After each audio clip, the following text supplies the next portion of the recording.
Now the Philistines gathered their forces for war and assembled at Soko in Judah. They pitched camp at Ephes-dammim between Soko and Azekah. Saul and the Israelites assembled and camped in the valley of Elah and drew up their battle line to meet the Philistines. The Philistines occupied one hill and the Israelites another with the valley between them. A champion named Goliath, who was from Gath, came out of the Philistine camp. His height was 6 cubits and a span. He had a bronze helmet on his head and wore a coat of scale armor of bronze weighing 5,000 shekels. On his legs he wore bronze greaves, and a bronze javelin was slung on his back. His spear shaft was like a weaver's rod, and its iron point weighed 600 shekels. His shield-bearer went ahead of him. Goliath stood and shouted to the ranks of Israel, "Why do you come out and line up for battle? Am I not a Philistine, and are you not the servants of Saul? Choose a man, and have him come down to me. If he is able to fight and kill me, we will become your subjects. But if I overcome him and kill him, you will become our subjects and serve us." Then the Philistine said, "This day I defy the armies of Israel. Give me a man, and let us fight each other." On hearing the Philistines' words, Saul and all the Israelites were dismayed and terrified. Now David was the son of an Ephrathite named Jesse, who was from Bethlehem in Judah. Jesse had 8 sons, and in Saul's time he was very old. Jesse's 3 oldest sons had followed Saul to the war. The firstborn was Eliab, the second Abinadab, and the third Shammah. David was the youngest. The 3 oldest followed Saul, but David went back and forth from Saul to tend his father's sheep at Bethlehem. For 40 days the Philistine came forward every morning and evening and took his stand. Now Jesse said to his son David, "Take this ephah of roasted grain and these 10 loaves of bread for your brothers, and hurry to their camp. Take along these 10 cheeses to the commander of their unit. See how your brothers are and bring back some assurance from them. They are with Saul and all the men of Israel in the valley of Elah, fighting against the Philistines." Early in the morning David left the flock in the care of a shepherd, loaded up and set out as Jesse had directed. He reached the camp as the army was going out to its battle positions, shouting the war cry.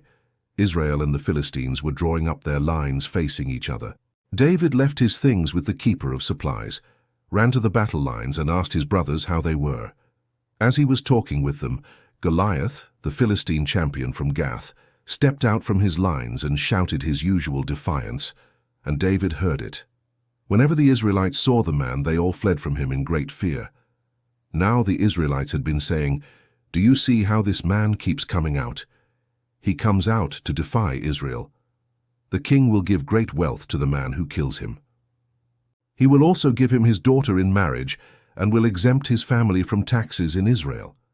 David asked the men standing near him, "What will be done for the man who kills this Philistine and removes this disgrace from Israel?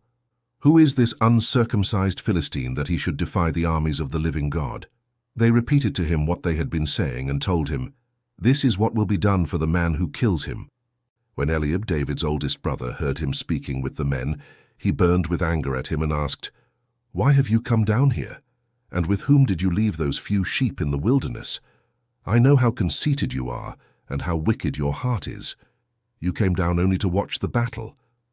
"Now what have I done?" said David. "Can't I even speak?"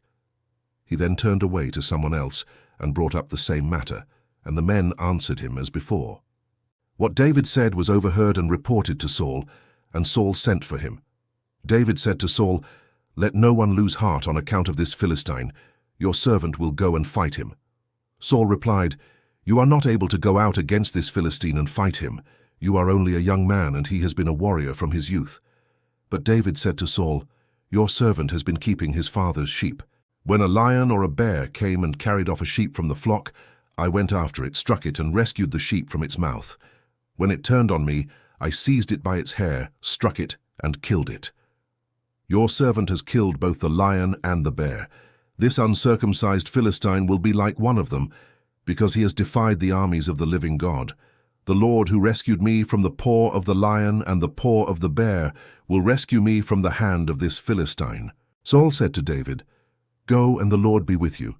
Then Saul dressed David in his own tunic. He put a coat of armor on him and a bronze helmet on his head. David fastened on his sword over the tunic and tried walking around because he was not used to them. "I cannot go in these," he said to Saul, "because I am not used to them." So he took them off. Then he took his staff in his hand, chose 5 smooth stones from the stream, put them in the pouch of his shepherd's bag, and with his sling in his hand, approached the Philistine. Meanwhile, the Philistine, with his shield-bearer in front of him, kept coming closer to David. He looked David over and saw that he was little more than a boy, glowing with health and handsome, and he despised him. He said to David, "Am I a dog that you come at me with sticks?" And the Philistine cursed David by his gods. "Come here," he said, "and I'll give your flesh to the birds and the wild animals." David said to the Philistine, "You come against me with sword and spear and javelin, but I come against you in the name of the Lord Almighty, the God of the armies of Israel, whom you have defied. This day the Lord will deliver you into my hands, and I'll strike you down and cut off your head. This very day I will give the carcasses of the Philistine army to the birds and the wild animals, and the whole world will know that there is a God in Israel. All those gathered here will know that it is not by sword or spear that the Lord saves, for the battle is the Lord's, and he will give all of you into our hands." As the Philistine moved closer to attack him, David ran quickly toward the battle line to meet him.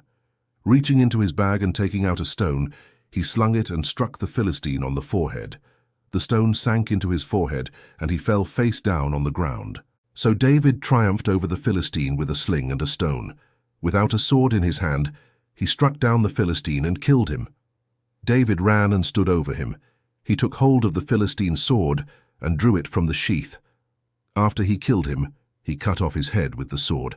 When the Philistines saw that their hero was dead, they turned and ran.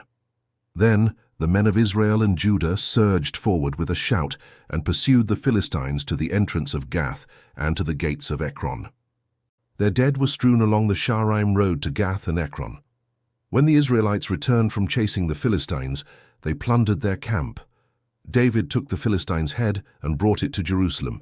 He put the Philistine's weapons in his own tent. As Saul watched David going out to meet the Philistine, he said to Abner, commander of the army, "Abner, whose son is that young man?" Abner replied, "As surely as you live, your majesty, I don't know."